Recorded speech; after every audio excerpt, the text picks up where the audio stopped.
Bonjour. Bonjour à tous et à toutes. Je suis Nadia Nimoulaï, journaliste, et je vais animer cette table ronde qui, à mon avis, va être passionnante. Je compte sur vous. Alors, le thème, vous l'avez dans le programme de la journée. Donc, de la petite à la grande histoire, les récits manquants de la colonisation. Vaste sujet. Pour parler de cette thématique, nous avons le plaisir d'accueillir Nedjma Kassimi, qui est écrivaine, qui vient d'écrire un livre qui s'appelle Sensible, qui est paru en août dernier.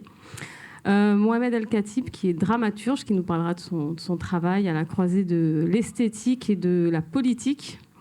Naïma Yahi, historienne, et qui a une grande expérience sur ces sujets.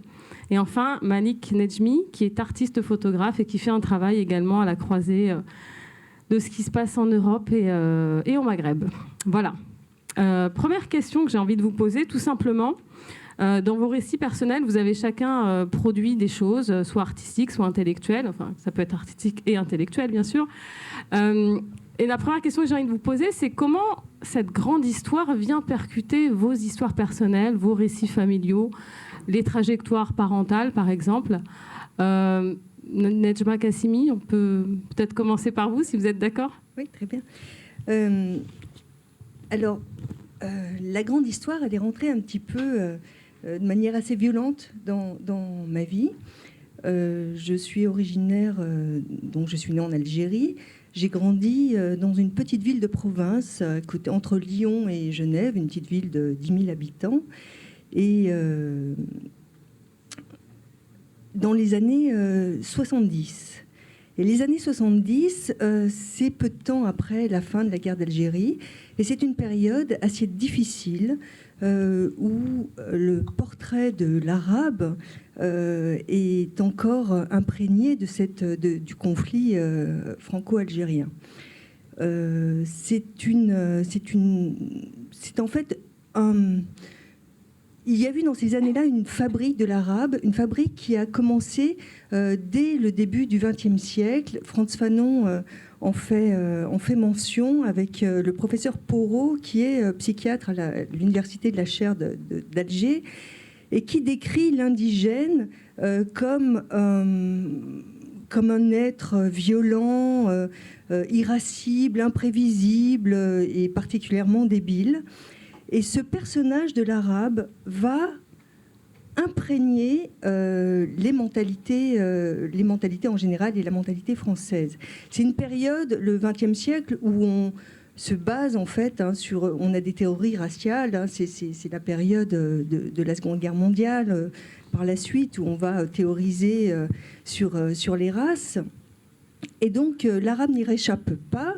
Et c'est ce personnage inquiétant, effrayant, qui va imprégner les mentalités.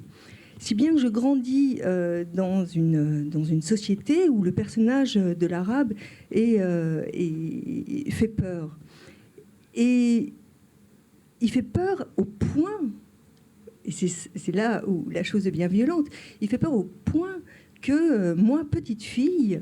donc on parle des faits divers où c'est à chaque fois un personnage, un homme de 18 à 45 ans, de type maghrébin, qui commet des exactions.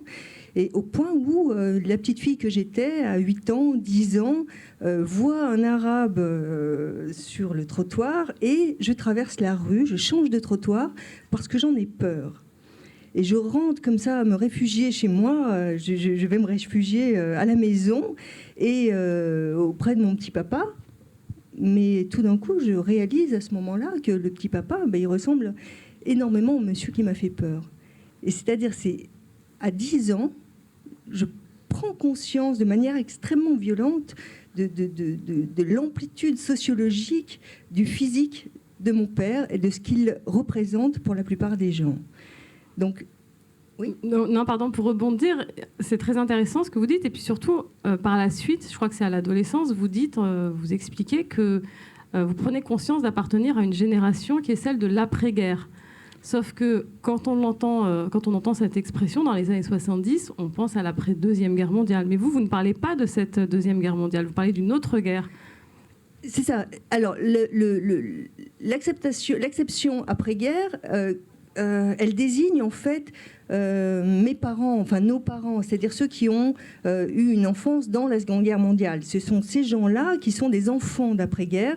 Et je vais comprendre progressivement qu'en fait, nous sommes aussi, en France, tous, qu'on soit d'origine maghrébine ou pas, que nous sommes tous des enfants d'après-guerre, c'est-à-dire que nous avons tous des traumatismes ou des craintes issues d'un conflit qui n'a pas été travaillé correctement.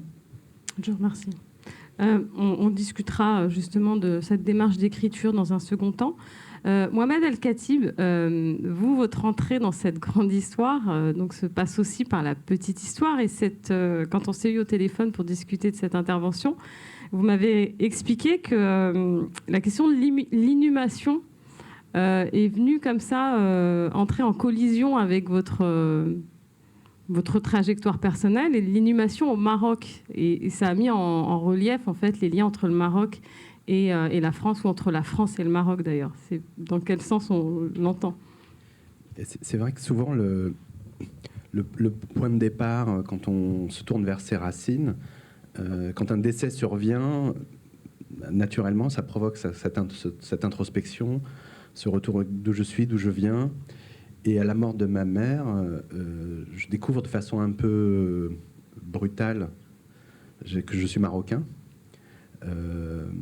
J'y suis allé toute mon enfance, en tout cas j'ai fait les allers-retours toute l'enfance, et puis après ça s'est arrêté. Et la mort de ma mère me fait tomber sur un document qui est un document de la banque Chaabé, c'est la banque populaire du Maroc, et dans lequel je découvre que mon père paye une assurance rapatriement. Et lorsque je dis à mon père, mais qu'est-ce que c'est? Il me dit, c'est l'assurance rapatriement. Je suis d'accord, et je lui dis, c'est pour toi et maman, c'est ça? Il me dit, oui, oui, et vous aussi. Et je lui dis, moi aussi, c'est-à-dire? Il me dit, c'est pour qu'en cas de décès, nos corps soient rapatriés au Maroc. Et je lui dis, oui, oui, toi et maman. Il me dit, non, non, toi aussi. Et donc je comprends que... je me souviens, je lui dis même, mais je croyais que c'est moi qui décidais où je voulais être enterré. Et il me répond, oui, oui, c'est toi qui décides, mais au Maroc. Et donc, de façon comme ça, un peu brutale, je découvre que même ma mort ne m'appartient pas, qu'elle appartient à un pays dont je suis binational, et qui fait partie, avec Israël, des 2 seuls pays dont vous ne perdez jamais la nationalité, qui vous poursuit à vie, d'une certaine façon. Et rentrant par cette petite histoire-là, je revisite le parcours de rencontre de mes parents. Mon père arrivant en France dans les années 70, 76 la loi sur le regroupement familial, ma mère le rejoint, 80 élections de François Mitterrand, avec entre autres la promesse du droit de vote des étrangers, voilà, toujours pas réalisé à ce jour. Et puis c'est toute l'histoire du socialisme à la française qui s'invite dans la maison, c'est-à-dire du Parti communiste on bascule vers le socialisme, touche pas à mon pote, et on passe comme ça, comme par de façon imperceptible, de la promesse du droit de vote des étrangers à la déchéance des binationaux. Et donc c'est une histoire un peu du socialisme à la française, comme ça, comment on en est arrivé là. Et au fil de ce récit que je fais sur ma mère, enfin que j'ai fait il y a quelques années, je revisitais une partie de l'histoire de la politique migratoire française. Et à travers cette relation à la mort et donc à son lieu potentiel d'inhumation, désolé, c'est pas très joyeux, mais bon. Est-ce que le fait de vous dire j'ai pas envie de me faire enterrer au Maroc, c'est une façon aussi de prendre conscience qu'on fait partie de l'histoire de France? Comment ça se joue ça en fait? C'est curieux, c'est-à-dire que d'une certaine façon, moi j'ai milité pour qu'il puisse y avoir des carrés musulmans en France. Et je me disais, le jour où on serait des citoyens à part entière, on aurait le droit d'être enterrés ici, et qu'on arrête cette politique de rapatriement des corps. Or, entre-temps, j'ai un peu changé d'avis, mais pour des raisons juste intimes, c'est-à-dire que je trouve ça plus romantique d'être enterré à Tanger qu'à côté d'Orléans, dans une banlieue sinistre. Mais indépendamment de ça... il me semblait que la politique mortuaire, la politique funéraire, en tout cas, avait à voir avec le rapport à la vie, et puis la vie qu'on avait ici. Et puis, c'était aussi la fin du rêve de ces parents qui venaient, de cette génération qui est venue en se disant on retournera au Maroc. Et puis, en fait, cette génération ne retournera jamais au Maroc parce que les enfants sont là, parce que les petits-enfants sont là.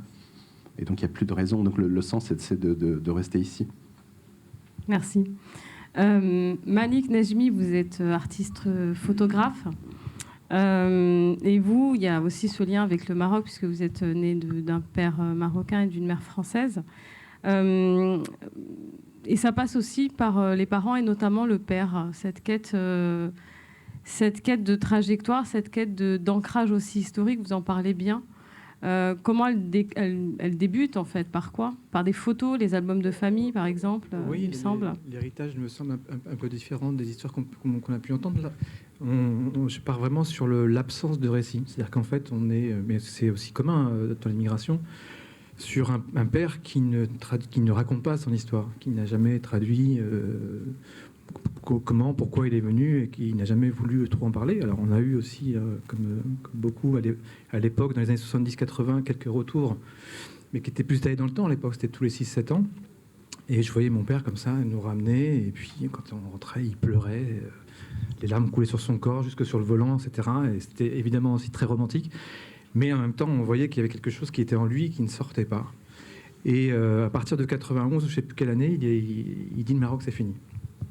Et je pense qu'à partir du moment où il dit j'y vais plus, sans toujours l'expliquer, je me mets à construire une espèce de récit fantôme, comme ça en tout cas, d'histoire où le fils va devoir aller enquêter dans le pays du père. Je parle souvent du Maroc comme le pays de mon père et pas comme mon pays à moi.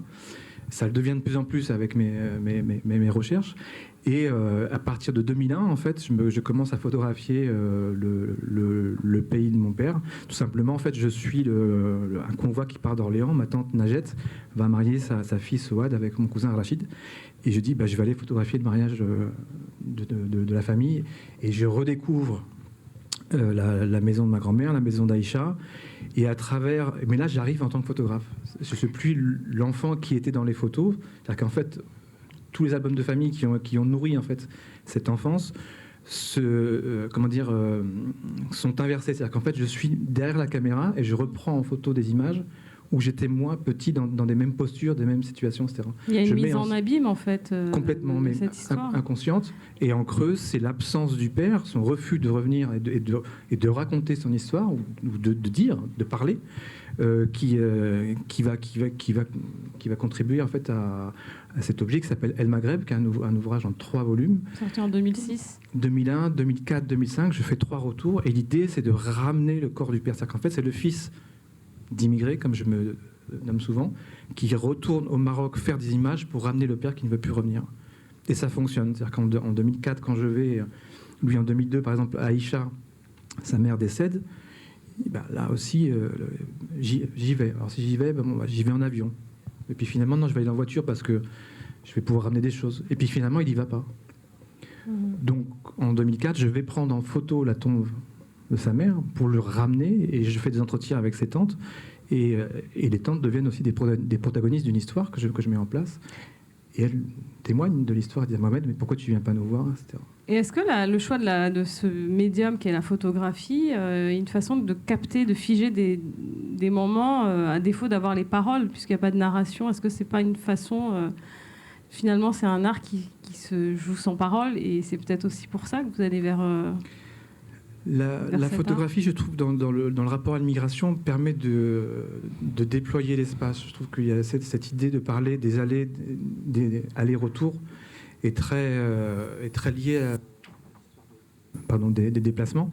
Et quelque part, c'est un peu ce que j'appelle, moi, l'espace réticulaire. C'est-à-dire qu'en fait, c'est les personnages que je mets en scène ou que je prends en photo dans mes images, je les inclus dans ma propre histoire. C'est-à-dire que je les amène dans ce récit. J'utilise souvent le contrepoint. C'est-à-dire qu'en fait, je parle de la migration, mais du point de vue de ceux ou celles qui sont restés. Et notamment les tantes, les sœurs de mon père, les 3 qui sont restées là-bas, deviennent en fait les protagonistes de l'histoire. Et c'est elles que j'interroge pour questionner le père. Ou les Marocains qui sont au Maroc et qui, à l'époque, se projettent vers l'Europe, par exemple, et que je vais interroger. D'accord, merci. Naïma Yahi, on aimerait bien vous entendre de manière un peu plus globale sur ces expériences et comprendre quel regard vous portez sur la façon dont la grande histoire vient questionner, vient s'entrechoquer, parfois de manière très bruyante, mais parfois de manière très silencieuse aussi, la petite histoire. Et quels sont les liens entre les deux, finalement ?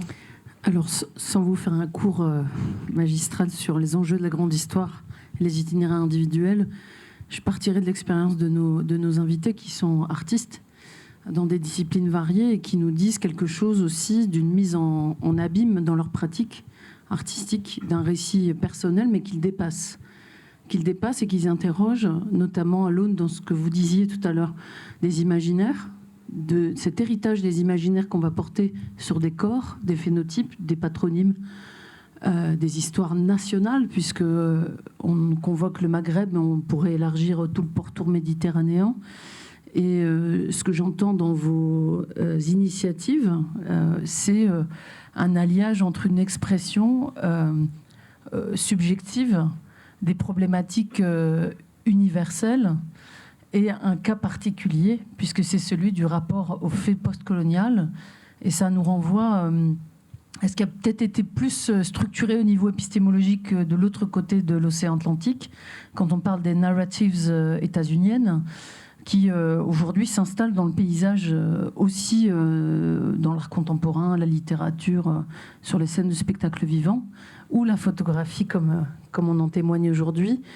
Ce phénomène n'est pas nouveau, puisqu'on a parlé, si on prend que le cas des Maghrébins, on avait parlé d'une littérature beurre, d'un cinéma beurre, on avait essayé de labelliser ce qu'on appelait à l'époque la deuxième génération, qui commençait à d'abord témoigner, puisqu'il n'y avait pas forcément de velléité d'être professionnellement des artistes, en tout cas de se raconter.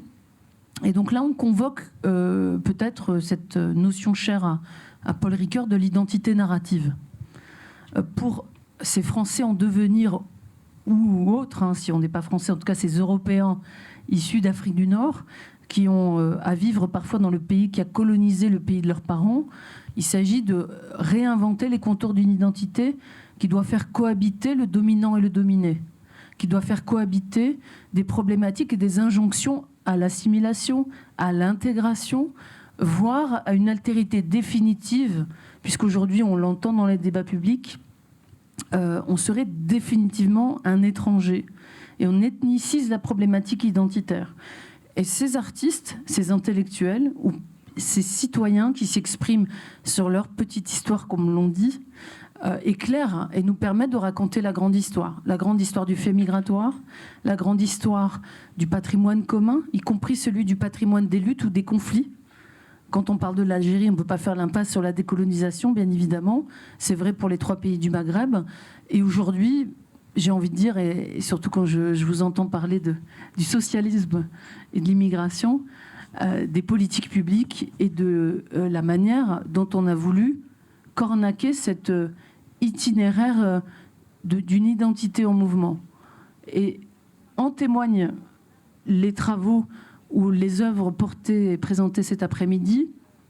On doit tous, et moi-même y compris, puisque je racontais en préparant cette rencontre que depuis peu, on convoque mes origines algériennes dans mon travail d'historienne. C'était pas vrai, ou moins vrai, il y a 15 ans. Donc on nous situe maintenant, quand on prend la parole, on nous demande de dire d'où l'on parle.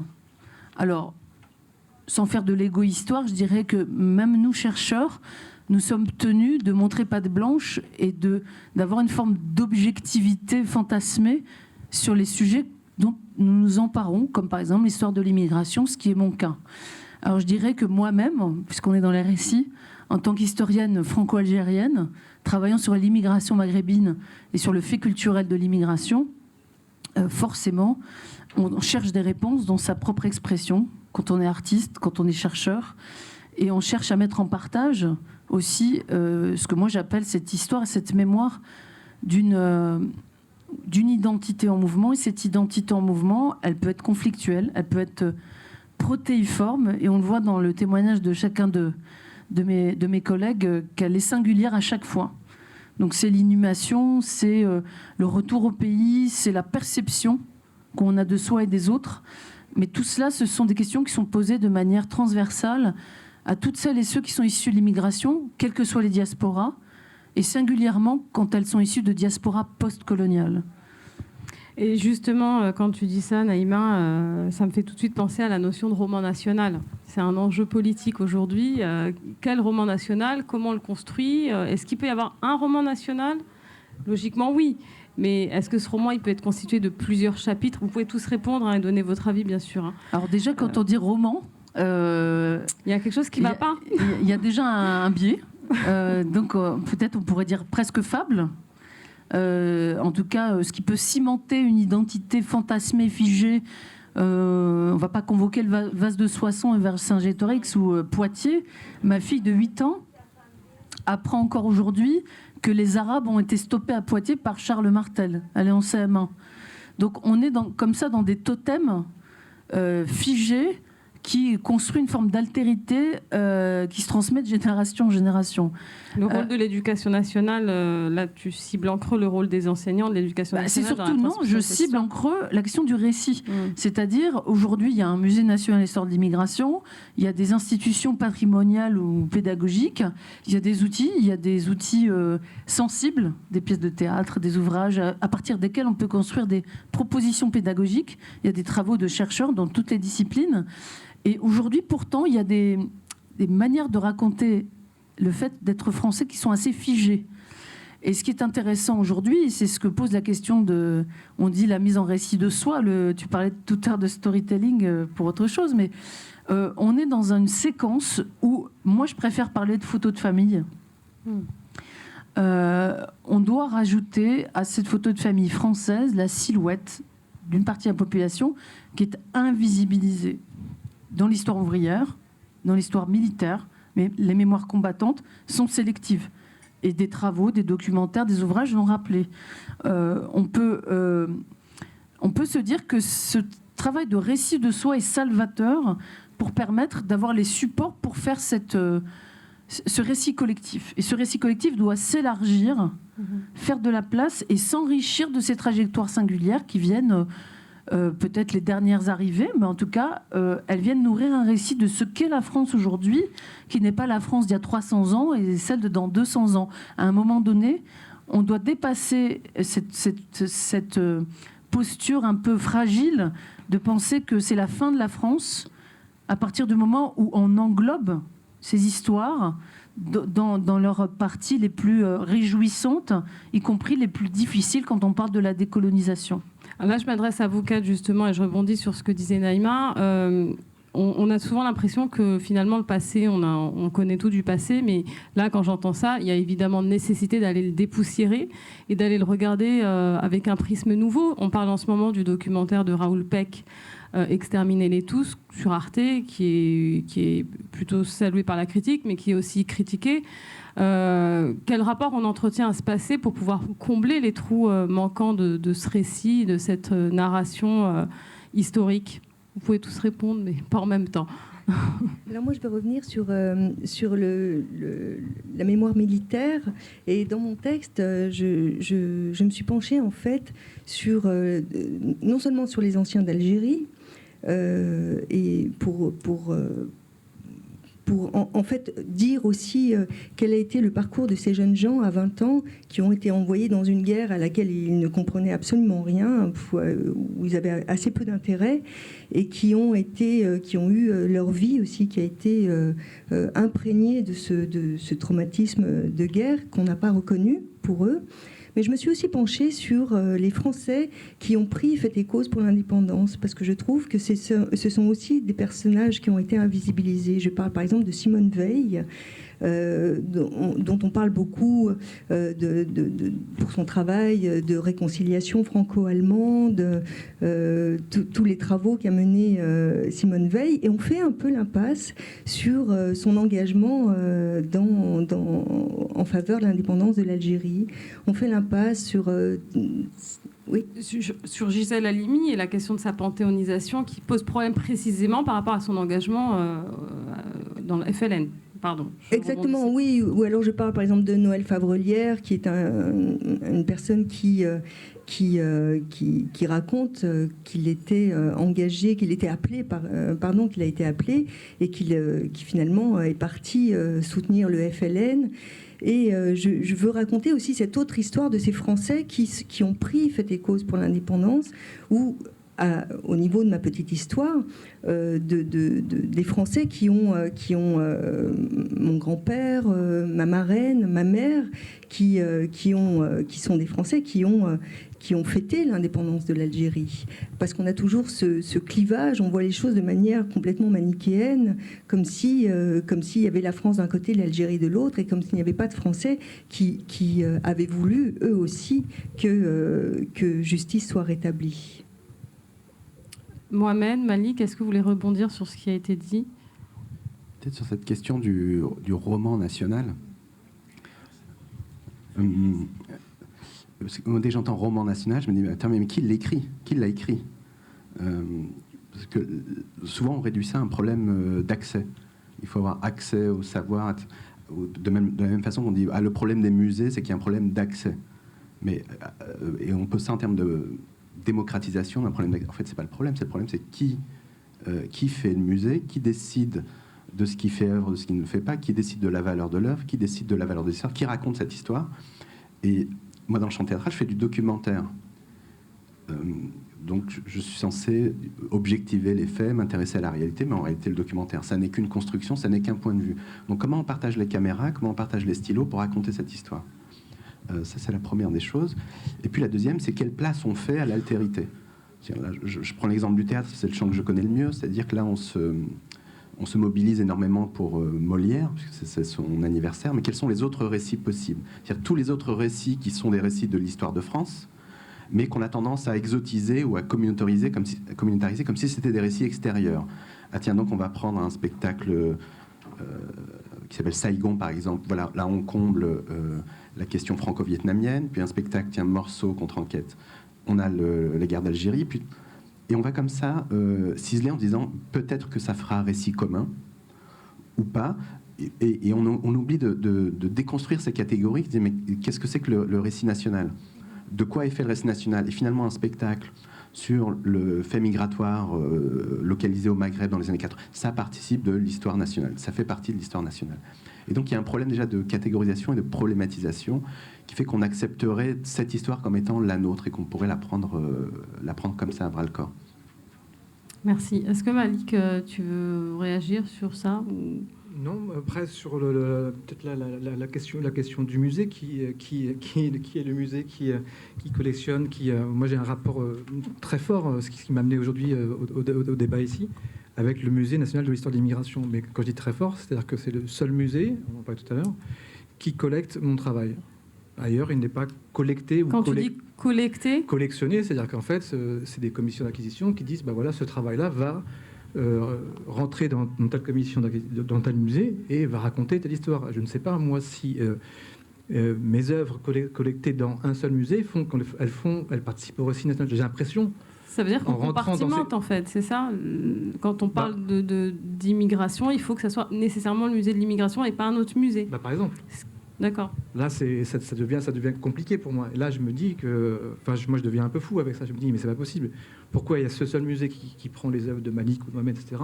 Et pourquoi elles ne seraient pas collectées ailleurs ? Et pourquoi l'histoire ne serait pas transversale entre différents musées, par exemple ? En creux, il y a la question de qui raconte l'histoire. l'histoire. Elle serait assignée à simplement une typologie, un musée, à une race. Voilà. Donc ça, c'est complètement fou, quoi. Et comment on peut justement sortir ces approches un peu essentialisantes, un peu très essentialisantes finalement, de cette ornière ? Comment on s'y prend pour décloisonner finalement ? J'ai l'impression de poser les mêmes questions qu'il y a 10 ans, hein. Mais bon, excusez-moi. Mais bon, il faut quand même les poser. Naïma, est-ce que tu as quelque chose à dire ? Oui, j'ai quelque chose à dire. Déjà, on doit cloisonner. Moi aussi, j'ai l'impression que ça fait un peu 10 ans que je réponds à cette question. Déjà, on va décloisonner le recrutement de ceux qui décident, de ceux qui tiennent le stylo bic, ceux qui tiennent le carnet de chèques, ceux qui font les politiques publiques. Et dans le recrutement, j'entends qu'on a une forme d'élitisme dans le recrutement, notamment dans l'espace culturel et patrimonial, qui exclut des populations, notamment issues, on va dire, l'histoire ouvrière française, qui mathématiquement, on ne les retrouve pas dans des métiers du patrimoine, on ne les retrouve pas dans des métiers du possible, ne serait-ce parce qu'ils n'ont même pas connaissance que certains métiers existent, parce qu'ils sont d'extraction populaire, parce qu'ils n'ont pas d'accès à ce genre d'ambition.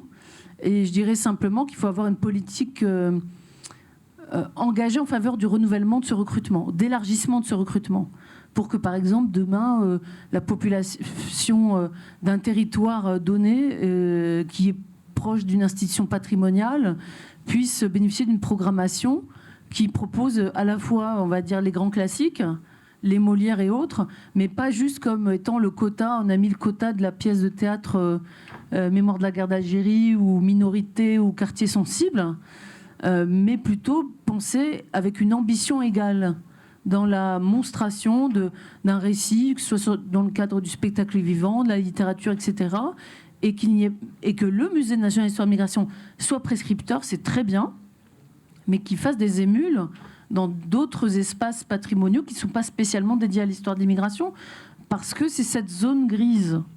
Oui, tout à l'heure, j'en parlais avec des organisateurs du forum. Je dis c'est intéressant que l'immigration ou le fait migratoire, on ne l'ait pas dissocié de la Méditerranée. Ce trait d'union que sont les diasporas avec les pays d'origine, parfois il est dans un no man's land, une zone grise, où à part un musée dédié, on ne sait pas quoi en faire et où l'inscrire. Et on demande à ces héritiers de l'immigration soit d'embrasser le récit, le roman, on appelle ça comme on veut, tel qu'il est figé, soit d'être voué à cet espace un peu maudit, un peu perdu de l'entre-deux, où ce qui pourrait être vécu comme une force est vécu comme presque une tare. Et on se dit, oh là là, si je veux travailler, si je veux payer le loyer à la fin du mois, il vaut mieux que j'arrête de parler de ces trucs-là parce que j'arrive pas à placer mes œuvres, mes spectacles, mes livres, mes photos, etc. Et c'est un problème, parce que le musée ne peut pas répondre aux besoins que notre pays a en matière de récit. Alors, on va utiliser des grands mots, hein, inclusif, on appelle ça comme on veut. Mais quand on voit la photographie de ce qu'est la France en 2022 et la manière dont elle se raconte encore aujourd'hui, il y a un hiatus qui n'a pas encore été comblé par le musée parce qu'il ne peut pas le combler seul. Et c'est à nous de porter le fer en matière d'ouverture, en termes de... Et je rejoins Mohamed là-dessus. Qui raconte l'histoire? Comment et avec quels moyens? Et si on réduit à des sous-catégories celles et ceux qui ont une velléité de poser un récit sur cette réalité, on ne sortira pas effectivement de cette discussion qu'on a depuis quelques années ensemble. Mais disons que c'est intéressant ce qui est dit, et ça met en valeur le fait qu'il y a une construction pyramidale de ce récit, et que finalement, il faut que l'histoire populaire, qui est écrite par alors j'allais dire les concernés, c'est un terme qui est connoté... c'est la double peine, c'est-à-dire qu'il y a un rapport académique dans le fait patrimonial qui fait que, par exemple, la musique et danse traditionnelle que je connais bien ont la même pathologie d'invisibilisation que les musiques et danses du monde. Donc c'est pas récit manquant, c'est récit oublié. C'est pas un récit oublié, c'est un récit mis de côté. Pas pris en compte. Et quand il est pris insuffisamment ou dans des espaces de marge et avec peu de moyens. Ou bien cantonné. Dans les années 70, on disait la semaine de l'immigration, on appelait ça. C'était là où on pouvait voir Idir, Jamel Alam, etc. Et le théâtre immigré de Puteaux. Et sinon, le reste de l'année, non, en fait. Et ben là, il y a une question, ça s'est amélioré depuis. On a eu un musée national qui s'est installé en 2007. Sans questionner ce musée, il existe, mais il ne peut pas prendre en charge et ne doit pas être le seul lieu qui doit s'intéresser à ces récits pluriels. Et nous sommes dans un moment un peu à la croisée des chemins où si on ne fait pas le choix, il faut faire ce choix politique de dire on change de logiciel, sinon cette fièvre identitaire qui nous étreint, elle va déboucher sur une grande catastrophe. Comme je sais pas, je crois qu'il y a des élections bientôt. Je pense qu'il se passe des trucs en ce moment. Je racontais tout à l'heure. Il y a un problème de parrainage, mais... Ou tomber dans l'oubli aussi. Je pense que l'oubli, la nature ayant horreur du vide, c'est pas l'oubli. Je ne vais pas pathologiser notre débat, mais la question qui se pose, c'est que ces récits se feront avec ou sans le consentement de la société française. La question, c'est ils se feront en dedans ou en dehors. Et à un moment donné, la communauté nationale a tout à perdre à ne pas faire sa place à ces récits, parce qu'elle ne pourra pas résoudre cette fièvre identitaire qui s'est saisie de la société depuis au moins le début du XXIe siècle. On est dans cette séquence encore aujourd'hui, et la société, elle évolue, elle change, et il faut l'entendre dans ses récits aussi pour les mettre en partage et surmonter effectivement certaines angoisses qui aujourd'hui peuvent faire basculer le corps électoral du mauvais côté. On en est là aujourd'hui. En tout cas, moi, c'est ma posture citoyenne de dire que c'est un changement inexorable. La question, c'est est-ce qu'on va bien négocier le tournant ou pas? Mais c'est inexorable. Ces récits auront lieu parce que ces gens sont là et le moment est venu de les entendre parce que notre société a intérêt à cela et parce qu'on convoque le vivre ensemble, mais on ne s'en donne pas toujours les moyens, et ces récits participent de la solution de mon point de vue. Merci. Malik, tu veux Non, rebondir? juste sur la question du récit et de l'existence. C'est vrai qu'on a ce sentiment d'une part que parfois aujourd'hui en banlieue les gens ont complètement démissionné vis-à-vis de cette histoire de récit national en tout cas, et ils ne sont pas convoqués. Et d'autre part, même de l'autre côté de la Méditerranée, je le vois par rapport à mes propres cousins et la façon dont ils ont lâché prise aussi sur leurs rêves aussi de projection, enfin dans l'entre-deux, alors, maudit ou pas, parce qu'il est aussi constructif et il est passeur de récits. Mais ce sentiment que aujourd'hui, si on n'a pas de récit, on n'existe pas. Oui, tu parles de récits fantômes d'ailleurs. Oui, enfin, je le vois du côté aussi des migrants, de l'expérience que j'ai eue. Finalement, qui est une mise en abîme de notre propre condition. À Tanger, on voit bien qu'il y a un problème de synchronisation. En fait, c'est comme si on n'était pas sur la même carte, comme si c'était pas sur cette question des mobilités, du mouvement, de l'expérience de la mobilité, fait qu'en fait, c'est comme si les migrants avaient un pas d'avance sur nous, comme si les mondes n'étaient pas synchronisés. Comment voulez-vous que les récits puissent se parler ou s'entrechoquer ou des fois, il faut les chercher un peu loin. Et je trouve qu'il y a dans les migrations contemporaines, en tout cas de ceux qui remontent de l'Afrique subsaharienne pour aller aujourd'hui choquer la frontière, etc., faire des trous dans la frontière, il y a des choses très intéressantes en termes de récits, mais il faut aller les chercher, les recueillir. Quand je travaille, moi, par exemple, pendant 6 mois avec un certain Omar, qui est une figure qui m'a intéressé à Tanger et qu'on a échangé des films et des objets, etc. Dans les films, il interroge directement le musée. Il zappe Malik, il parle directement au musée. Mais à quel musée? On ne sait pas à quel musée il s'adresse. Et je racontais aussi à la fin de notre rencontre, de ce travail de 6 mois, quand on se dit, bon, on doit se quitter, etc. Il me dit, comment tu rentres, Malik? Je fais, écoute, demain je prends l'avion, etc. Et il me dit, tu prends pas le pont? Je dis, mais quel pont? Et il me répond, le pont des Blancs, puisqu'on parlait un peu de cette histoire. Le pont des Blancs. Et ça a été extrêmement violent de voir que même aujourd'hui, dans la chair et dans les corps, cette histoire c'est comme si on avait pris le récit d'histoire des gens, et que du coup, il restait encore cette histoire de pont qui est complètement... Enfin, tu me dis, un pont, pourquoi vous passez par les petits zodiacs, etc. C'est quand même fou, quoi. Et là, on voit bien, ça reste... Cette cicatrice reste dans les chairs et dans cet entre-deux, et que les choses ne sont pas réglées, et tant que les choses ne seront pas nommées, c'est presque une question de santé mentale, en fait, de ce dont on parle, quoi. C'est très, très complexe à expliquer. Est-ce que Nedjma ou Mohamed, vous voulez réagir à ce qui vient d'être dit ou... Oui, pour prolonger sur la question de... Je crois qu'il faut accepter, en tout cas dans le champ artistique, de prendre à bras-le-corps la question de l'utilité. Et de ne pas dissocier l'esthétique et la politique. En se disant, l'esthétique peut ne pas être dénuée de sens politique. Et donc faire attention au sujet, en ce sens qu'il ne suffit pas de faire une pièce, une œuvre sur les questions migratoires pour que cette pièce soit porteuse de transformation, qu'elle soit vraiment agissante dans la société. Et grosso modo, tous les sujets sont traités. Il y a des pièces sur l'écologie, dont vous mesurez que les gens sont venus à 18 depuis Melbourne, pour présenter, etc. Donc il y a tout et c'est valable sur l'ensemble des sujets. Donc prendre en charge ces sujets-là, mais prendre en charge, surtout questionner la façon dont on écrit ces sujets. Une pièce en soi n'est pas politique. Et sa charge politique se mesure à la façon dont elle produit de la réflexion, dont elle produit de l'inclusion, dont elle produit de l'émancipation. Et donc, d'une certaine façon, dont elle fait œuvre d'utilité. C'est-à-dire que moi, je considère le théâtre comme un espace de réparation, qui vient réparer quelque chose. La société étant détraquée à plusieurs endroits, comment, à mon endroit, je vais participer de cette entreprise de réparation, de cette surface de réparation qui permet et de faire du bien, et de se reconnaître, et de créer du lien. Et comme je trouve que c'est dans le champ du théâtre, sans négliger les questions esthétiques. De façon à ce que ça ne se transforme pas en simple tract politique, mais en tout cas, de ne pas avoir peur d'assumer la question de l'utilité, de susciter du désir aussi, pour que ces questions soient prises en charge, soient partagées. Et je repense à ce réalisateur palestinien qui s'appelle Raed Andoni, qui a fait un film formidable qui s'appelle Fix Me.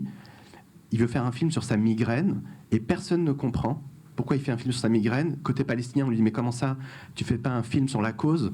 T'es pas un frère, il faut que tu fasses un film sur la cause palestinienne. » Côté israélien, on le renvoie « Mais non, il va faire un film, il travaille sur sa migraine, mais c'est une façon détournée d'attaquer Israël. » Et il est prisonnier de son rêve, du rêve collectif des uns et des autres, des fantasmes.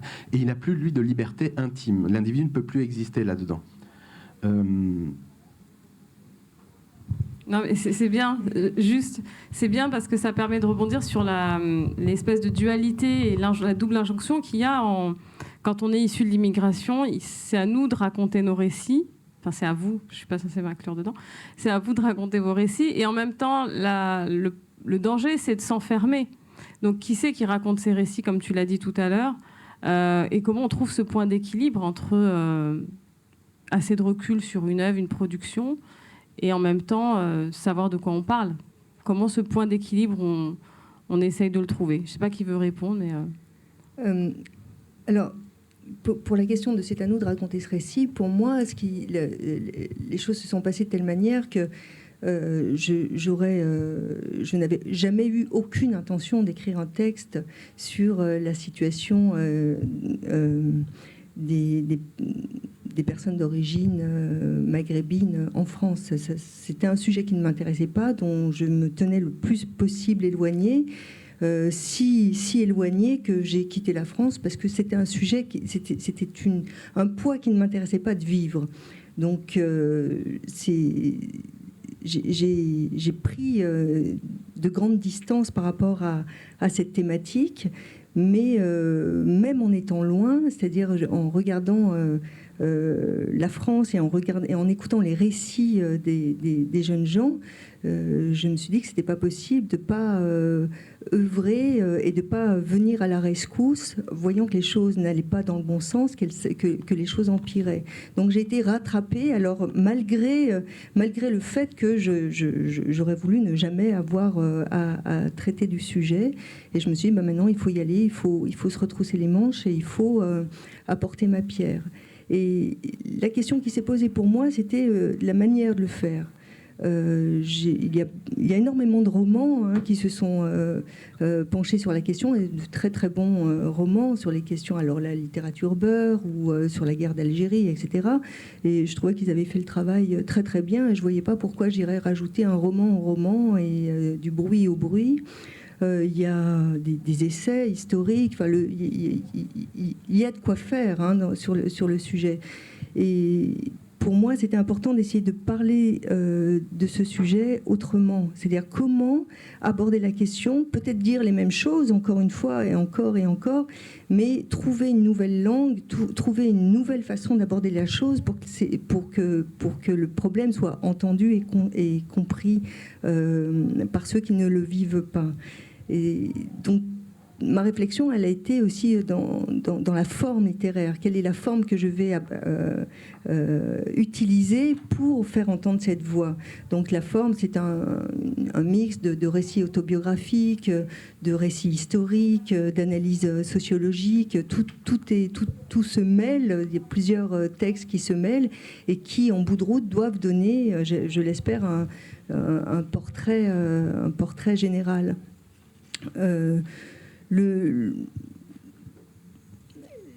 La question de qui parle, elle est toujours essentielle, évidemment. Mais à qui est-ce qu'on parle? Pour moi, c'était important de me dire, je ne veux pas seulement parler, alors je m'adresse à la jeunesse dans mon texte, et c'est à eux auxquels je m'adresse en particulier, mais à la jeunesse de France, c'est-à-dire pas simplement une jeunesse qui vit ce problème d'origine, de patronyme connoté à consonance maghrébine, etc. Je veux m'adresser à la jeunesse de France et montrer que finalement ce sujet, c'est un sujet collectif, c'est un sujet, tout le monde doit le prendre à bras-le-corps. Il ne s'agit pas d'opposer, encore une fois, et de bien montrer que c'est une question de confiance mutuelle. C'est-à-dire que passer de la défiance, en fait, à la confiance. Merci. Naïma, je sens que tu veux intervenir. Je bouffe. Non, ce qui est extrêmement important dans ce que vous avez dit, c'est que chacun a convoqué la santé mentale, la réparation. Oui, la réparation, bien sûr. Et c'est un peu ça qu'on règle ici, c'est-à-dire qu'à un moment donné, on ne peut pas intimer l'ordre à un être humain d'être, je sais pas, un citoyen américain, de se sentir français ou je ne sais quoi d'autre, et de ne pas lui permettre d'avoir ce récit de soi. Parce que ce récit de soi répare déjà l'absence de lui-même dans cette, dans ce... Comment dire, dans ce qui fonde un peu la manière dont on a défini l'identité française, c'est-à-dire qu'il y a des grandes mythologies, notamment depuis les États-nations du 19e siècle, qui ont inscrit une façon de faire pour fabriquer de bons petits Français. On l'a fait avec les petits Bretons et les petits Basques et d'autres territoires métropolitains ou ultramarins. Mais dans la séquence postcoloniale, ce qui est intéressant, c'est qu'on n'avait pas prévu que les enfants d'immigrés, déjà, un, allaient rester, et deux, allaient faire de bons petits Français. Surtout pas. Et on ne l'avait tellement pas prévu qu'on a mis en place des dispositifs d'aide au retour, qui ont complètement raté leur cible, parce on visait 1 million plutôt d'Algériens, et on a touché 97 000 personnes, avec seulement 13 000 Maghrébins. Donc c'est pour vous dire que ça a complètement raté sa cible. Et cette séquence-là, une fois qu'on a dit ça, qu'est-ce qu'on a mis en place ou pas? Donc il y a eu des velléités de politique de l'interculturalité, avec le fameux Fonds d'action sociale qui s'est mu au fil des décennies dans des dispositifs de la politique de la ville. Et on a maintenu cette expression artistique, sensible, culturelle au dispositif de politique de la ville. Donc aujourd'hui, quand vous venez d'un quartier populaire, et en plus si vous êtes sur un récit diasporique, c'est peut-être moins vrai aujourd'hui qu'il y a 20 ans, mais on vous envoie vers les guichets politiques de la ville. On ne vous envoie pas aux guichets de culture. Politiques de la ville qui sont devenus, qui font partie maintenant de la cohésion des territoires. C'est ça, une administration centrale où on va résoudre l'éloignement des transports en commun et les récits des enfants de l'immigration. Pourquoi je raconte ça? C'est important parce que ça fait partie aussi de l'équation. Il y a une demande forte de réparation et il y a des mouvements de mise en récit de soi. Sauf que quand c'est des enfants d'ouvriers issus de l'immigration, c'est reproché. Quand c'est la littérature d'extraction bourgeoise, c'est de la littérature. On ne reproche pas à Proust ou je ne sais pas moi, à Simone de Beauvoir de parler depuis sa catégorie sociale, si on doit avoir une lecture marxiste-léniniste du sujet. On parle de littérature, mais quand c'est un récit de soi qui part des milieux immigrés populaires, on vous dit c'est de la littérature de témoignage, c'est pas de la littérature, c'est un récit sociologique. Et on est parti de là. C'est moins vrai aujourd'hui. Il y a des autrices, des auteurs, il y a des artistes qui ont transcendé ces barrières de perception dans leurs récits, qui font qu'aujourd'hui, on va dire que les scènes diverses et variées se sont ouvertes à ces récits. Et c'est souvent par le marché des biens culturels que ces chemins de traverse se mettent en place, plus que par une prise en compte officielle, institutionnelle, etc. Il y a un rattrapage du fait institutionnel, mais c'est d'abord par le marché des biens culturels, par le succès de vente et autres, que les choses se sont... Par le libéralisme, en fait. Enfin, oui, sans faire d'analyse sociologique, je dirais l'offre et la demande. Et comme il y a une demande, l'offre, elle rencontre son public quand elle arrive à s'autonomiser. Ben voilà, par l'édition. Les auteurs dont on parle dans les années 70, ils faisaient de l'auto-édition. Dans les années 80, avec l'engouement pour le mouvement Beurre, on a commencé à les éditer dans les maisons d'édition. Et ensuite, effectivement, maintenant, on va dire que c'est beaucoup plus varié. Mais voilà, c'est vrai pour d'autres catégories de la population, etc. Et moi, ce qui m'interroge aujourd'hui, c'est à partir de quand un universel non situé, Oui, j'allais parler on peut d'universalisme. fantasmer, hein, mais on convoque un universel qui, pour moi, est situé. À partir de quand, vraiment, l'égale dignité des récits, des patrimoines, des cultures, des imaginaires, cet horizon indépassable qu'est l'égale dignité, permettra à l'artiste d'être un artiste, même s'il parle depuis son histoire d'enfant d'immigrés, depuis sa condition de femme trans, depuis sa condition d'homme noir, peu importe, la singularité de son récit, depuis sa place d'enfant de bourgeois, c'est pas un problème. Mais est-ce que l'universalisme n'est pas justement cette espèce de moyen de conjuguer tous ces récits singuliers sous une même chapelle? Bon, c'est peut-être pas le bon terme, chapelle, mais... On s'est compris, enfin, vous m'avez compris. Dans l'absolu, oui. Mais moi, je parle d'universel situé parce que, comme je vous le dis, quand Françoise Sagan écrit Bonjour Tristesse, on ne lui reproche pas son milieu d'origine. On ne lui reproche pas le récit situé. On parle de littérature. Quand Mehdi Charef écrit le Théorème, on parle de littérature beurre et on ne parle même pas de littérature. On parle d'un récit de témoignage. Alors que c'est une fiction autobiographique, mais ça reste une fiction. Donc on est dans la question de la réception et des imaginaires, ce que tout à l'heure tu racontais tout à l'heure, et c'est qui parle, à qui et comment. Et l'universel sera universel quand je parle d'égale dignité ou de prise en compte, on appelle ça comme on veut, mais quand chacun sera libre d'embrasser avec sa subjectivité sa parole, quelle que soit sa forme fictionnelle ou pas, autobiographique ou pas, sans qu'on essaie de poser une lecture sociologique qui rend péjorative la réception de l'œuvre. Et c'est vrai pour d'autres sujets. Là, on parle de récits postcoloniaux, mais on pourra en parler pour d'autres sujets. Et c'est là que réside le rapport de domination. Parce qu'il y a l'universel, d'aucuns diraient qu'il est mâle plutôt que femelle, etc., n'est-ce pas, etc. Et donc, la question qui va être la nôtre des prochaines décennies, c'est les espaces de légitimation, la capacité d'agir et l'autonomie que pourront avoir les créateurs, les auteurs, ceux qui souhaitent prendre la parole et parler de récits singuliers qui sont peu ou pas visibles. Et ça bouge, hein. Je veux dire, je ne dis pas que c'est toujours les mêmes qui restent invisibles, mais ça bouge. Mais la pathologie est la même. Mais justement, juste pour finir, parce qu'après on va passer la parole au public, et je prendrai ta remarque, enfin ton intervention, pardon.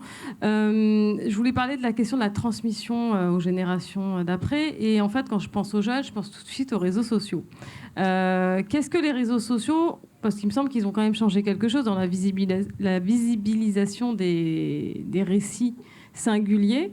Les minorités, c'est quand même une chance, les réseaux sociaux pour les minorités dans leur ensemble. Qu'est-ce que les réseaux sociaux ont changé dans la narration de ces récits et est-ce qu'ils aident à combler les béances de cette histoire? Moi, je peux répondre sur toujours l'expérience tangéroise de Omar, mais c'est assez flagrant. On a l'idée du travail à Tanger, c'était de passer les téléphones à Omar et que ce soit lui qui soit en possession de sa propre histoire, hein, qui raconte comment il prépare le départ, etc. Pour Malik qui allait après faire passer son récit vers les musées, etc. Il avait compris le rôle.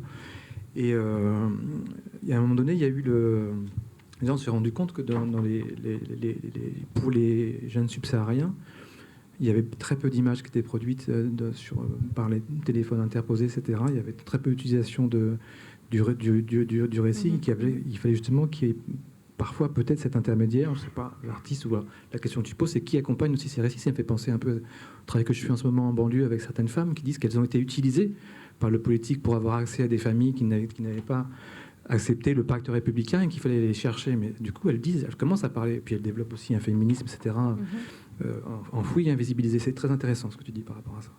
Mais par exemple, pour revenir sur le cas de Omar, il y a eu une boîte de production allemande qui avait monté un projet qui s'appelait My Escape.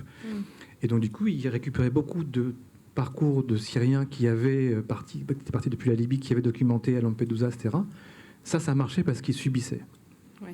Mais quand j'ai proposé les films de Omar, qui lui avait la main sur son propre récit, là, ça ne marchait pas. Ça n'a pas été pris par la production. Vous voyez ce que je veux dire ? D'accord.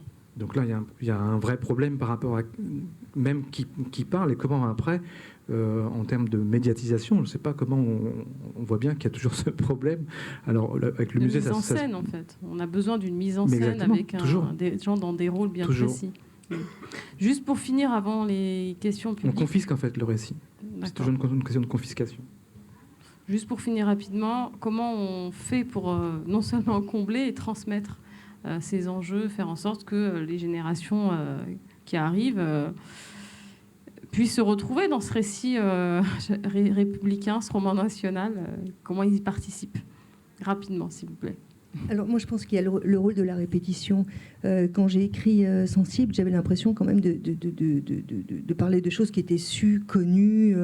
J'ai l'impression de rabâcher un petit peu et puis voilà que ma part était de le dire autrement. Mais en fait j'ai eu beaucoup de retours de gens qui me disent on ne savait pas tout ça. Mais enfin, et ça m'a fasciné. Le fait qu'il y a aussi beaucoup d'ignorance sur des faits historiques. Ou alors, je convoque le lecteur et je lui demande de faire des expériences, de s'imaginer, de participer avec moi à la réflexion. Et j'ai eu beaucoup de retours de gens qui me disent « Ah, maintenant je peux voir, maintenant je m'imagine, maintenant j'ai compris ». Donc, je crois que le rôle, il est aussi de la répétition et de redire les choses indéfiniment jusqu'à ce qu'elles soient entendues. Merci. Mohamed ? Et peut-être à travers les réseaux sociaux qui permettent cette chose, c'est-à-dire de créer des espaces parallèles et de montrer ou de démontrer que l'institution, elle est très vite dépassée, elle est très souvent en retard, et donc d'inventer d'autres formes de légitimité. C'est-à-dire que vous n'avez plus à être qualifié, reconnu, validé par l'institution, mais que parallèlement, vous pouvez aller directement à la rencontre d'un public, vous pouvez être porteur d'un autre récit, et que vous avez toute légitimité à le faire d'une certaine façon. Ces espaces alternatifs permettent ça. Et de questionner l'universalité mise en avant par l'institution. Universalité qui est totalement arbitraire, qui correspond à la figure de l'homme blanc, pour dire un peu vite. Et je suis très sensible à cette question des projets situés, de situer les problématiques. Et je me souviens, parce que dans l'absolu, tout va bien. En théorie, tout se passe bien. Dans la pratique, c'est plus compliqué. Je me souviens de cette polémique qu'il y avait eu sur l'affaire Échille, où un metteur en scène des acteurs s'était grimé en noir, etc. Et évidemment, le metteur en scène n'est absolument pas raciste. C'est pas le sujet. Peut-être paresseux, peut-être qu'il y a un déficit d'imagination, etc. Peut-être, mais il n'est pas question de racisme, etc. Mais on s'est comporté à ce moment-là comme si, en fait, évidemment, et moi je suis d'accord avec cette idée, tout le monde peut jouer un rôle de noir. Et tous les noirs peuvent jouer un rôle de blanc. Ça, c'est la théorie. Et dans la pratique, les noirs sur les scènes de théâtre contemporain, vous les comptez sur les doigts d'une main. Donc une fois qu'on aura résolu cette chose-là, une fois qu'un noir sur une scène ne sera plus un événement, parce qu'il y a un acteur noir sur une scène de théâtre, quand ça ne sera plus un événement qui sera banalisé, alors les blancs auront tout le loisir de se grimer en noir pour jouer des noirs, et il n'y aura aucun souci. Merci. Naïma, pour conclure ? Pour conclure, j'ai envie de partir avec vous en vacances, comme ça on continue la discussion. Blague à part, on a effectivement l'impression de radoter, parce que ça, ces questions, ça fait un moment qu'on en parle. Ça ne veut pas dire que rien ne change, rien ne bouge, c'est pas vrai. Il y a des espaces qui, effectivement, sont obligés de tenir compte, et Mohamed vient de le raconter. Moi, je connais mieux le milieu de la musique. Quand on est un musicien et qu'on a, je sais pas, 100 000 followers, autant vous dire que la maison de disque, elle vous considère, même si elle ne comprend pas ce que vous faites, et qu'elle vous a recalé 2 ans avant, parce qu'elle a dit, mais ça, je ne produirai jamais ce truc. Et quand elle voit qu'en fait, vous avez un public, comme elle vend de la musique, ben, elle vous produit.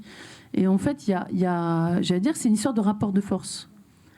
Et ça devient un outil, je parlais d'un outil de chemin de traverse, on peut appeler ça du contournement, mais il y a une demande sociale forte. Et quand je parlais d'inexorable, il y a une demande de transmission qui est forte, pas juste de mise en récit.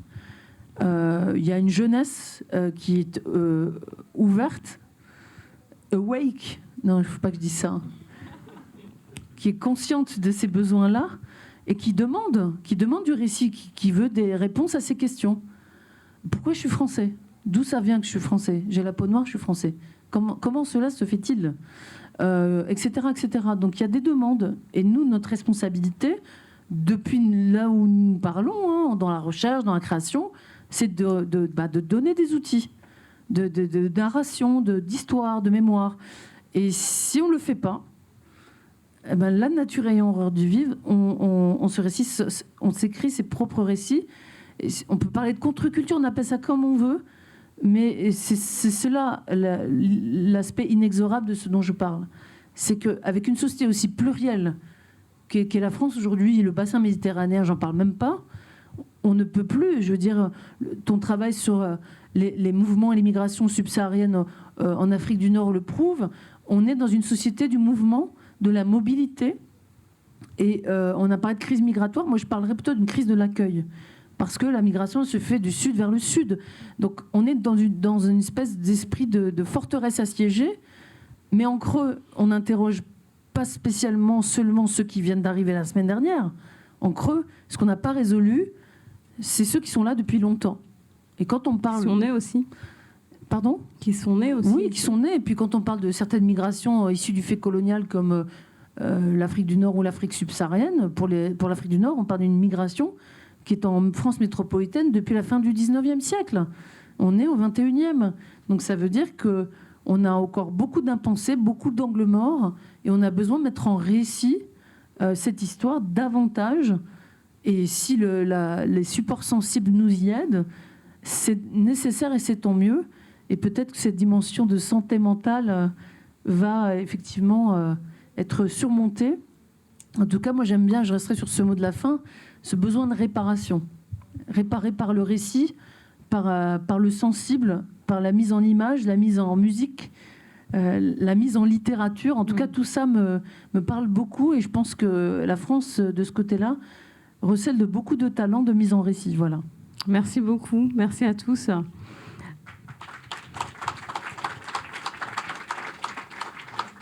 Et merci d'avoir respecté le délai. On avait dit 16h45 et il est 16h45. Je vous en prie, des questions. Alors, on va vous passer un micro. Donc, question dans l'idéal synthétique pour laisser les autres parler. On va tâcher. Michael Dupérin. Je suis artiste. Je travaille en tant que Français sur les mémoires de la guerre d'Algérie, de l'histoire coloniale en France. Leurs différentes mémoires, leurs entrelacements, leur diversité.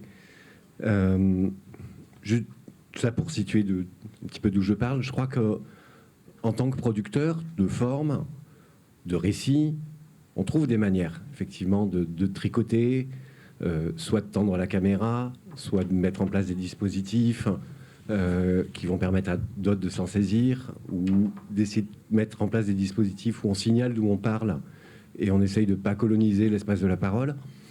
Il y a une chose qui m'a frappé quand même, ça a été largement souligné, toute cette question de la thérapeutique, de la souffrance, de la santé mentale, effectivement, tout ce qui est pas traité rejaillit d'une manière ou d'une autre, ça fait résurgence.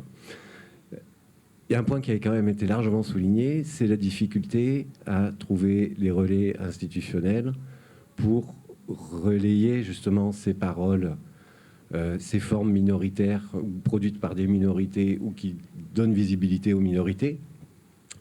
Et là, autant le diagnostic m'a paru clair, autant les moyens d'action, j'avoue que je suis un peu plus resté sur ma faim. Peut-être que si j'étais pas resté sur ma faim, la question serait pas revenue au bout de 10 ans, mais est-ce que vous avez envie d'en dire un peu plus ? Est-ce que vous avez des pistes à avancer ? On va peut-être prendre plusieurs questions. Il y avait une question là.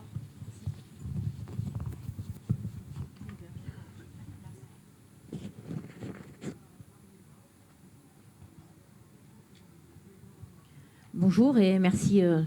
Je vous ai grandement écouté.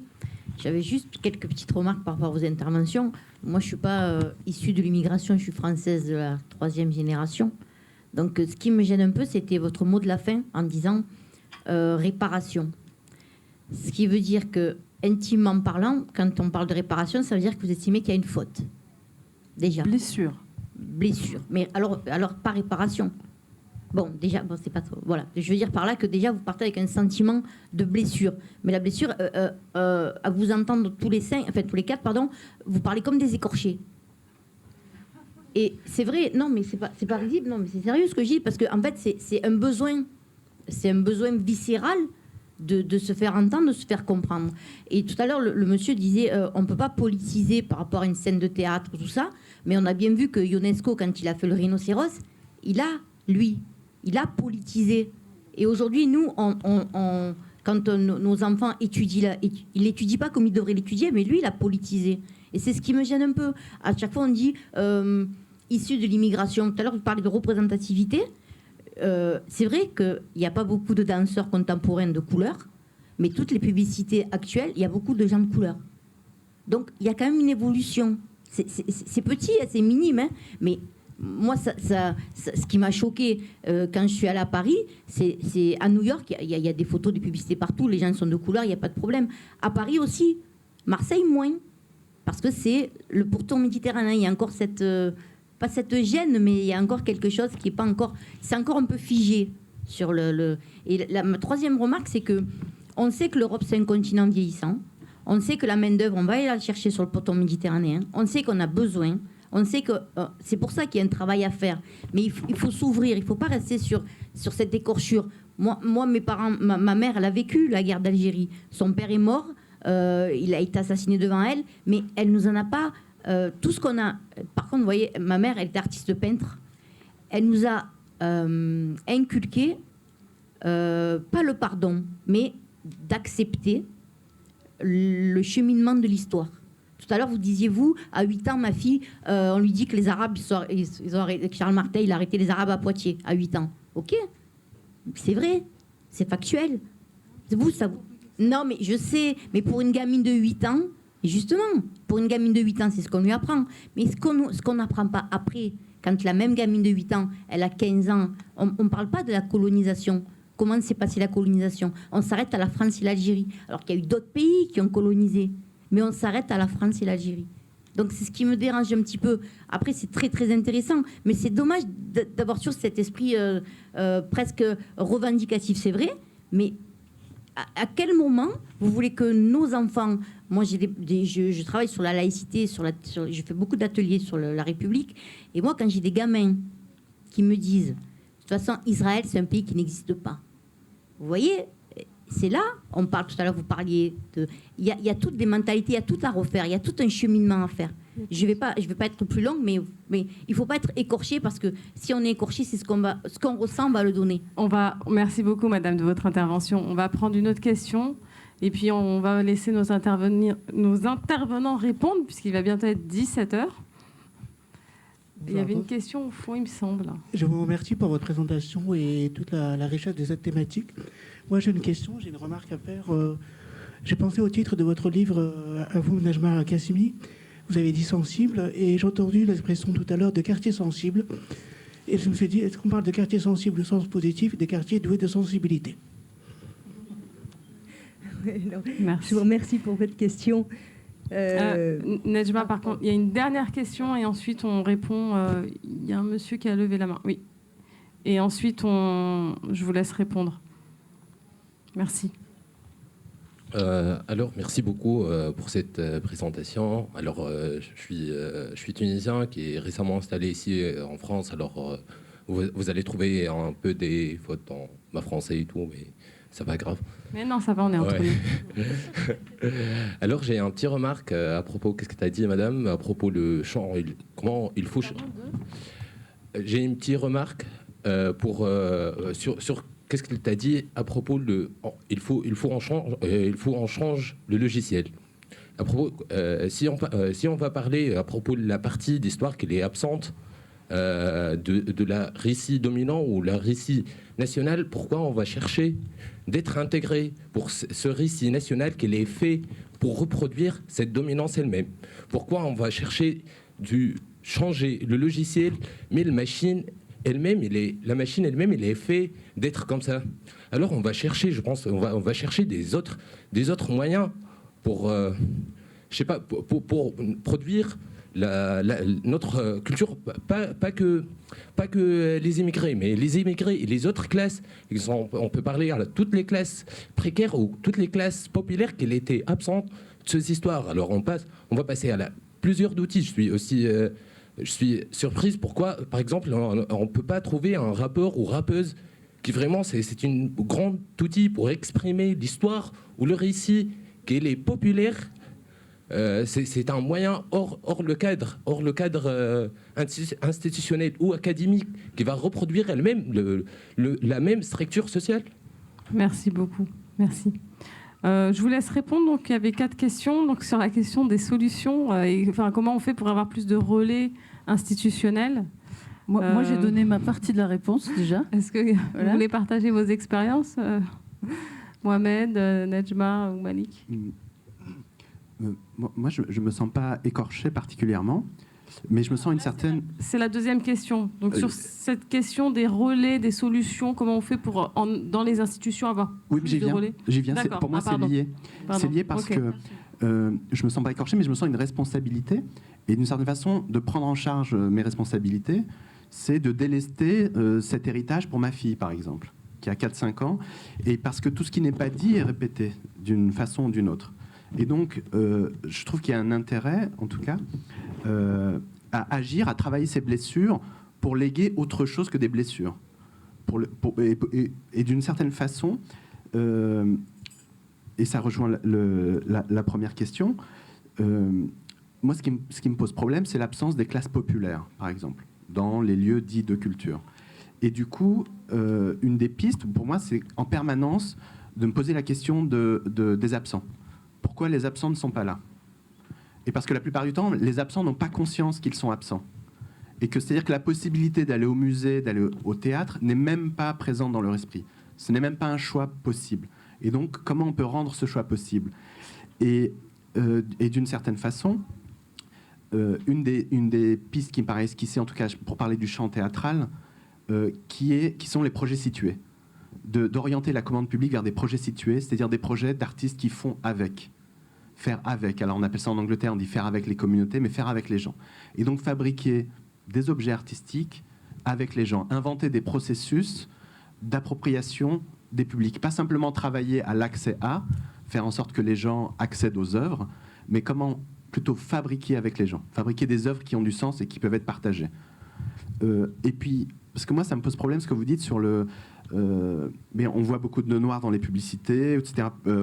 Mais moi, ça me pose toujours un problème quand on laisse le libéralisme faire. C'est-à-dire, effectivement, je me réjouis qu'il y ait de la diversité dans les publicités, mais ça m'attriste de voir qu'il n'y a pas de danseurs noirs à l'Opéra de Paris, hein, ou très très peu, ou que c'est un événement. Et donc, je m'interroge plutôt sur l'absence des classes populaires, ou les lieux où on leur permet d'entrer, plutôt que de se réjouir du fait qu'ils soient présents dans la publicité, quoi.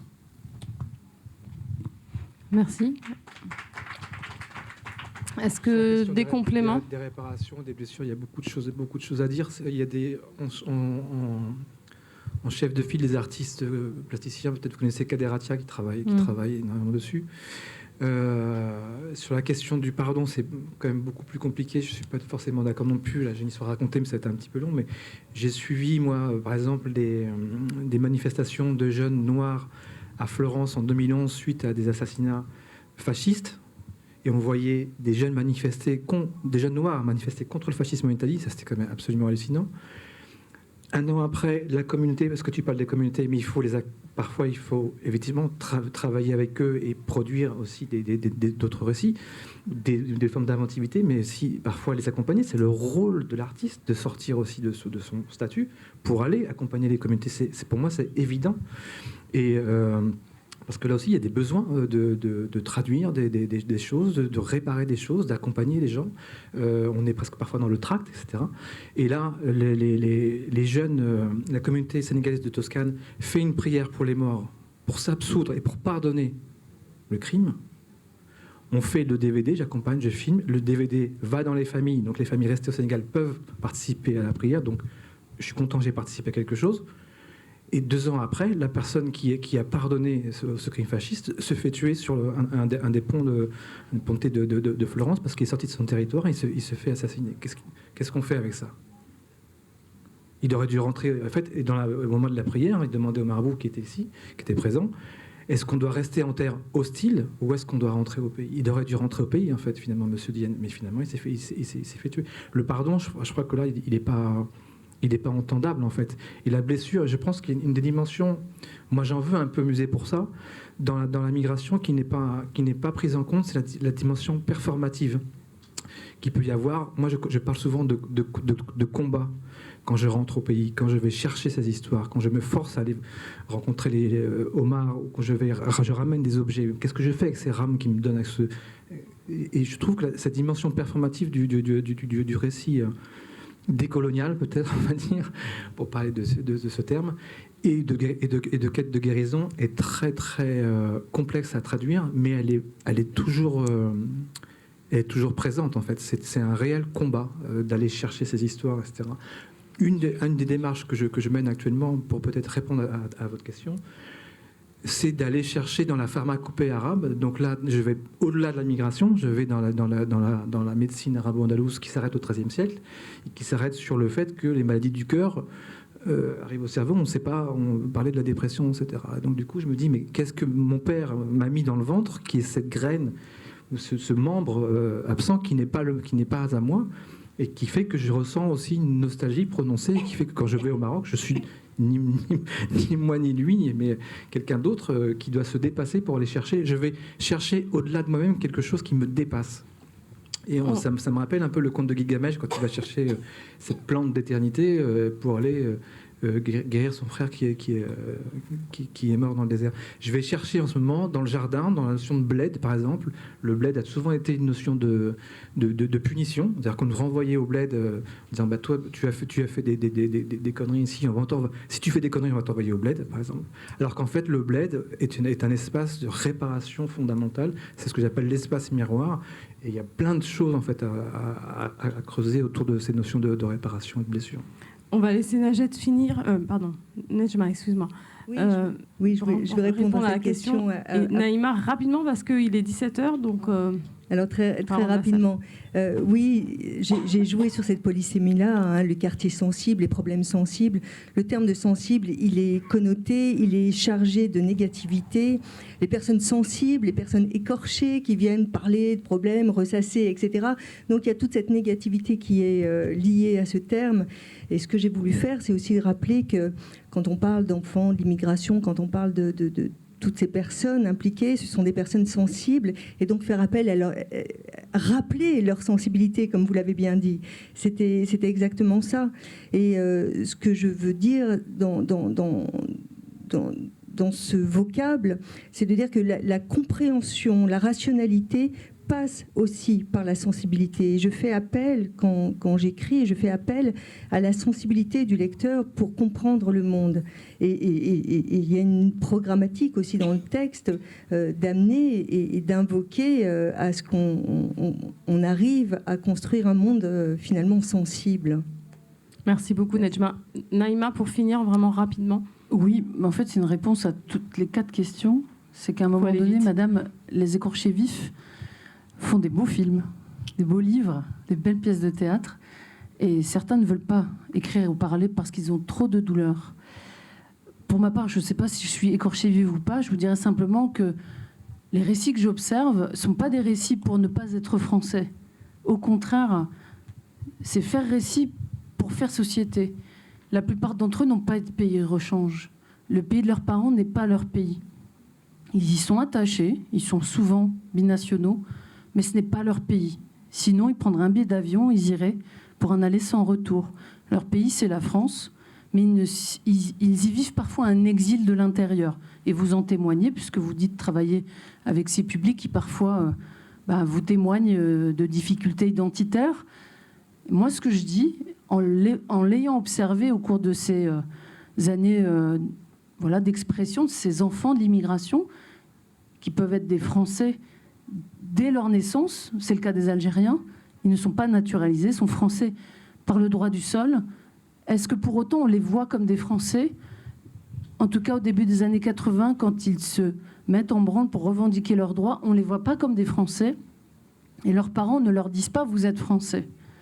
Donc à un moment donné, ni la société dans laquelle ils vivent, ni leur famille ne leur donnent le mode d'emploi pour être Français. Et à un moment donné, ça va transpirer dans la création artistique, culturelle, intellectuelle, dans leur mobilisation sociale et politique. Pour moi, c'est le mouvement des droits civiques qui va passer aussi par l'expression artistique. Merci Naïma. Et juste parce que monsieur a posé une question et qu'il a fait l'effort de le faire en français, je dirais, ça va dans le même sens que ce que je dis à madame. À vous écouter, il faudrait donc laisser tomber et dire c'est leur France, c'est leur société, on n'en fait pas partie. Mais ça, c'est pas possible. Comme je viens de le dire à madame, ils n'ont pas de pays de rechange et ils se doivent, sous réserve de perdre un peu les pédales, réussir à faire comprendre à eux-mêmes déjà et à la société dans laquelle elles vivent qu'ils font partie de la communauté nationale. Merci beaucoup. Merci beaucoup. C'était vraiment intéressant.